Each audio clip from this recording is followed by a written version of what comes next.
Hey, what's up guys? Lindsay here. I'm pretty excited to talk about this comic. Not because it's exceptionally great, but it makes me think about stuff. And that's always good.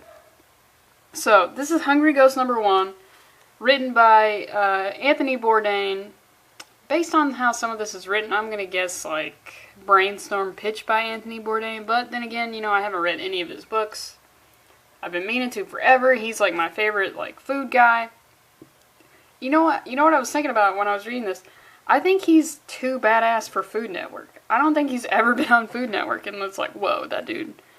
Well, Food Network can't even touch him. He's so cool. But he is kind of like the cool food guy. Food travel guy. Now, let's look at this cover. It's kind of like, there's nothing really exceptional about it, except for this lady right here. This is done in like traditional Japanese wood block style. I'm not a weeb, there was a period of time where I thought every martial artist was Japanese.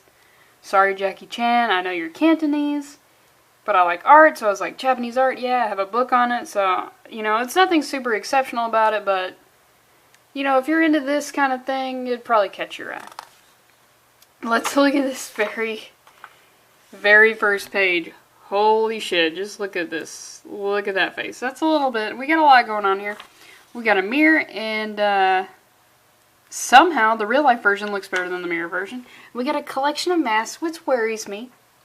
If you have a collection of masks, it makes me think you're literally trying to hide something, or you're going to so many eyes wide shut parties that you literally have got to, try to conceal your identity with that many masks. Now, the Payday crew from Payday 2, they have this many masks, that's fine. This is unsettling. Just imagine if you went into someone's house and they had a lot of masks and they're like, these are my masks. You'd be like, goodbye. So, what we get into is, this is technically the first bit of dialogue, but let's pretend this is. And this is what makes me think, it's like Anthony Bourdain,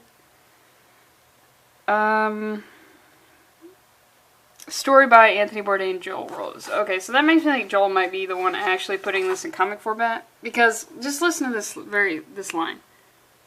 Wow, just wow, epic. I don't think Anthony Bourdain is able to utter this sentence from his body. Anthony Bourdain is classic cool. He's always going to be classic cool. That's just the way he is. That's his appeal. So I don't think he could come up with that. And we find out that there's this really decadent meal going on for this Russian guy. He's got a lot of guests, and we see that these are the chefs. Now, these people all sort of exude the Anthony Bourdain-ness of Anthony Bourdain. Sort of like scuzzy, sketchy chefs who smoke and have tattoos and they're badasses. And that's his appeal. But it made me think about how, when it comes to cooking, there are extremes, right? Like, as far as professional cooking go, we have the far, far extreme over here of fast food. I've been a cook in that sort of vein, and it's not really being a cook. And then you have the way end extreme of decadent, high-class, fine dining. It's just weird that, and we call those guys chefs, but let's be real, they could also be called cooks. It just makes you think of like, wow, the same job is technically can be this poor, or have this many accolades and recognition. And these guys also made me think of, like, I think there's an appeal to, like, sketchy people who are good at something, like, exceptionally good at something. Or exceptionally good at something that is sort of considered high class. Like Anthony Bourdain, he was doing heroin and going to CBGBs, and then he turned into a guy who could do fine dining recipes and stuff. You have people who are sketchy, who do drugs, probably have like a lot of gross, sexy sex, and they can plate a dish. There's just at least for me, there's something about someone who is really dedicated to something that everything, like their own well-being, is poor. But I don't know, that just seems like the appeal of Anthony Bourdain. I mean, now he's not the same heroin addict. I don't even know if he was an addict, but he definitely was doing it. you know what I'm saying? It's just like when you see someone like that and you're like, oh, he's really good at like piano. It's like, oh, really? Wow, there's something to that. There's something to that kind of thing. And then I'm going to skip this page, but you see, it's kind of just like the type of chefs that are here. And then you have them talking about how this guy, on this other page over here, how this guy got his money. And they're like, look, you don't really care, right? And they're like, no, not really, but it's just really decadent, and you know what, whatever. And they sort of talk about the Russian guy who's leading this dinner sort of negatively. But when you think about it, these types of chefs, these sorts of restaurant workers, sous chefs, which is like the only other name that I know in like fine dining slang or whatever, lingo. But these people over here that you can't see, the cooks, whatever, they have the desire to create really well-made food, right? And that costs money. Ingredients, knowing how to prepare certain things, that costs a stupid amount of money. So they have to charge a stupid amount of money. So they need people who are willing to spend a stupid amount of money. It's just like, you need them, they need you, should be more symbiotic. But of course, you know, you're always going to talk shit about rich people because that's the way things are. And, yeah, so what we get into is the Russian guy's like, look, I'm inviting all the cooks to come in, we're going to play a game. And then this guy's like, good evening, one and all. Welcome to my nightmare, hee hee. Okay, whoa, what? That's weird. And we learn of the game they're going to play.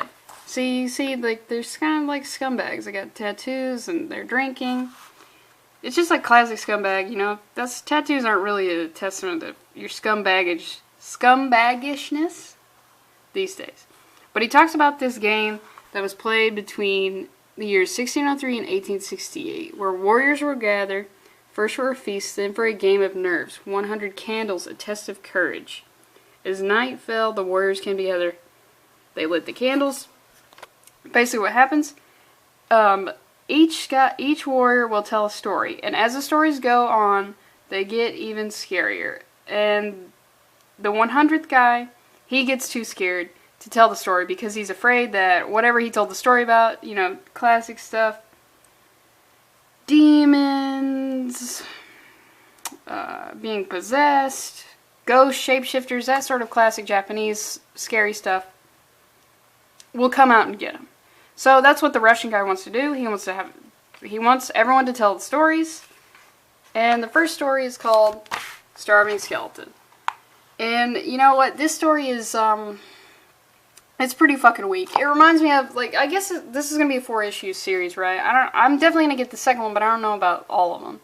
Both the stories in this are sort of weak. It reminds me of, like, the beginning story of Creepshow, the movie, where it's like, it's the mother's birthday and she comes back. I literally always forget about that one until someone reminds me, or I'm like looking up Creepshow for some reason. This is kind of like that. This is just let me just tell you. Guy has a restaurant. Guy comes in. He's like, I'm hungry. I need something, please. I'm starving. I haven't eaten. He's like, sorry, I can't. We're closed. Classic story. So, basically what happens is the guy closes, he walks around, he tries to get home, and boom, we get this guy here. Now, typically if I wanted you to buy this, I wouldn't show it to you, because look, it's pretty dope. It's pretty dope, alright? But, it's a weak story of, here's the plot of it. Guy's hungry. Guy who has food says, no, I can't do it. So the guy who is hungry eats him. Yeah. Look, and it's a thing that happens today. Like, we live in a world where there are people who don't get to eat, and that's fucked up. Now, look, I'm not a communist or anything. I'm not one of those people. Definitely, capitalism seems to work the best right now, but it's like I see more people begging for food than ever before on the streets. So it's like, feel like that should be the first problem. Like let's just say in an ideal ancient society, before they before they develop their gods or whatever, they're like, everybody got food? Everybody got food? Alright, okay, good? Everybody good? Alright, now let's talk about how we're going to sacrifice people. You know, this looks cool, and then I'm going to skip the next page, but it's just the skeleton guy eating them. So it's pretty fucking weak. It's like base stats of food of everybody needs it, some people can't have it. You know what I'm saying? So it's nothing too good. And then the next story we got is called Pirates. And we get this woman who's telling it, and she's like, don't worry, there's lots of sex in it, lusty, brawling, high seas, adventure. You boys like pirates, right? You'll like this, I'm sure. A lot of boning. Brrr. If anyone ever said that to me, even in high school, if someone used the word boning, I'd be like, oh, you are a retard. What? That's never... And can you imagine if you said that to a woman? Would you like to bone? Oh, no.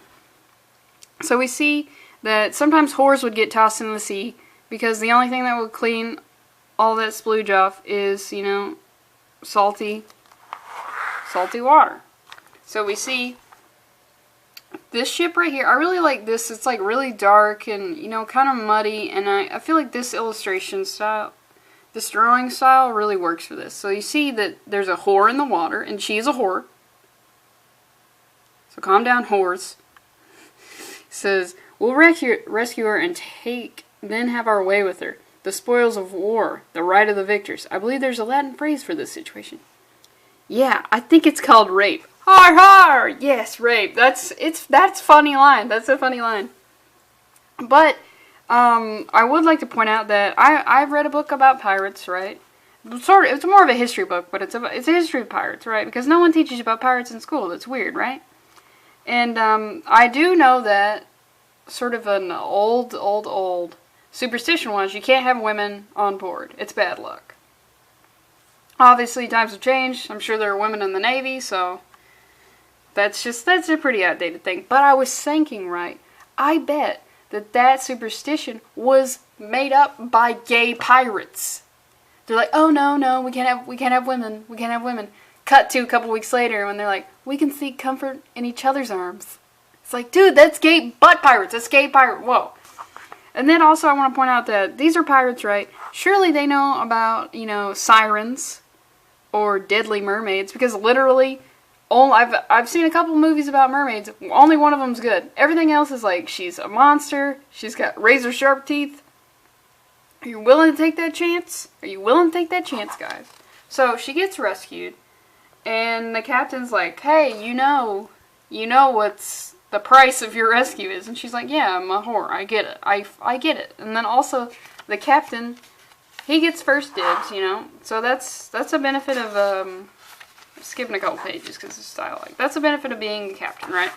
And they get in his quarters and he takes his pants off, and she says, it looks like a penis, only smaller. I'm like 100% sure I've heard that in a movie before, like an 80s raunchy comedy. So she's like reaching at the balls, and he's like, my balls, she bit off my balls, which, right? Okay, I'll show this. There's literally a line of the other pirates, the other sailors. And she just keeps biting all of their balls off. What the fucking... Okay, imagine you're in a line. You're in a line for anything, right? Doesn't matter what it is. But the person in front of you, they have to like go into a room or they go into a building. And literally, every single person in front of you lets out a blood-curdling scream. Probably a scream so tormented you've never heard it before in your life. And they don't come out. And then you just keep going in. It's like, ah, my balls! Whoa, she must be fucking crazy good at sex. And it's just like, and it made me think, right? Like, I think, like, guys read comics. Women don't read comics, right? So I think the idea is supposed to be like, oh man, my balls is crazy. I feel that in my scrotum. But it also made me think, right? How many times do we see male genital mutilation in a comic, right? Or in movies, just like, oh, a ball got chopped off, or a dick got chopped off. I've seen that in more horror movies. And in The League, in this season, the series finale, Kevin's balls get chopped off. So that's the thing, because you know why? I've cracked the case on this one. Because female genital mutilation is hard. It's fucking hard. Any sort of female genital mutilation, that's like borderline surgery. It's like really rudimentary, really elementary, crude surgery, right? You're not going to accidentally cut off some pussy lips. It's not going to happen. You can accidentally cut a dick off somehow, probably through a series of wacky coincidences, but you're not even going to do that. It's probably pretty hard to cut tits off, too. I'm just saying, that would really be crazy. And also, I feel like dudes' genitals are, like, funny. Like, we've all agreed that they're funny, but women's aren't, so it's just like, if you really wanted to be crazy with your book or whatever, just start slashing ovaries and lips, tits, and just, like, that's what made me think of, like, wow. And then also, female genital mutilation is a real thing that exists. I wonder what the stats are compared to, like, if we count circumcisions, are more men getting mutilated? Because technically, if you want to be for real, that's it. Or are women? It's just making me think. So, she bites off everybody's balls. And look at this room. Just full of dudes. I like the red coloring. Yow! Whoa! I think they still have their dicks. So, it's like, you know, at least she left you a little something. Ooh, this guy's like, damn. My balls. So, she turns out, I'm skipping this page, but she turns out to be sort of a lobster creature, because of course. And she says, if you want your balls, I'm going to need your treasure. Trade? Would you make that trade? And I ask you, if you're a guy watching this, nobody's watching this, but if you're a guy watching this, you've made it this far. If someone asked you to get a vasectomy for treasure, would you do it? This is essentially the same thing, right? Except, you know, a billion times more painful. But I'm asking you, would you make that trade? Balls for treasure. Vasectomy for treasure. And that's it. See what I'm saying? They're pretty weak of, you know, you didn't give a guy food, so he ate you. You were going to not even rape because she was like, I get it, you saved me. So it's like, a woman, you're gonna have sex with a woman, but she ends up biting your balls off anyway. So it's like, what? But the thing that I like about this book that made me think, aside from the female genital mutilation being surgery, like every time, you're not going to accidentally mutilate a woman's genitals. It ain't going to happen. Dudes, easily. But it made me think, would you rather, here's the whole crux of this whole thing, this is why I like it. I love would you rathers. I like good would you rathers, not like would you fuck your mom or your sister. I do like gross would you rathers, but it's like, it's got to be something. So this is sort of like that. Would you rather be left adrift at sea, where you will probably drown, right? Or, I'm taking the thing of the woman, right? This is the female in the last story. Probably get fucked to death. Both end in death, right? But see, the thing is, I refuse to drown. Drowning is like, that would probably be the worst way I could die. And I've said, I think I even said it in a different video, is if I was drowning and I had a knife, I would slit my throat, right? Because I'd rather be shark food. Rather bleed to death than drown. So would you remain adrift at sea and just have to swim your way, and you're probably not going to make it, you're definitely probably going to get tired and drown or get eaten by anything. Or a ship comes along and they say, hey, look, we'll rescue you, but you gotta fuck like 30 guys. And why that? I mean, get cream pied by 30 guys and they don't pull out, and your literal salt levels of your body and the pH balance of your body gets all wacky because of all the cum inside you. It's like, I want to say I would take drowning. I would take being adrift at sea, but it's faced with those odds of you've been adrift at sea for who knows how long, and you see a boat and they're like, all it's going to take is semi-consensual cream pies. It's just like, whoa, man. If you made it this far, tell me, What is your would you rather for that? Adrift at sea, be fucked a lot by pirates. That's so they're super gross. Just that's why I like it. I'm definitely gonna pick up the second issue, but then I'll have to make my own decisions. But this was entertaining enough. But you know, probably don't get it because I showed you, and I gave you even more stuff to think about. So whatever. Thanks.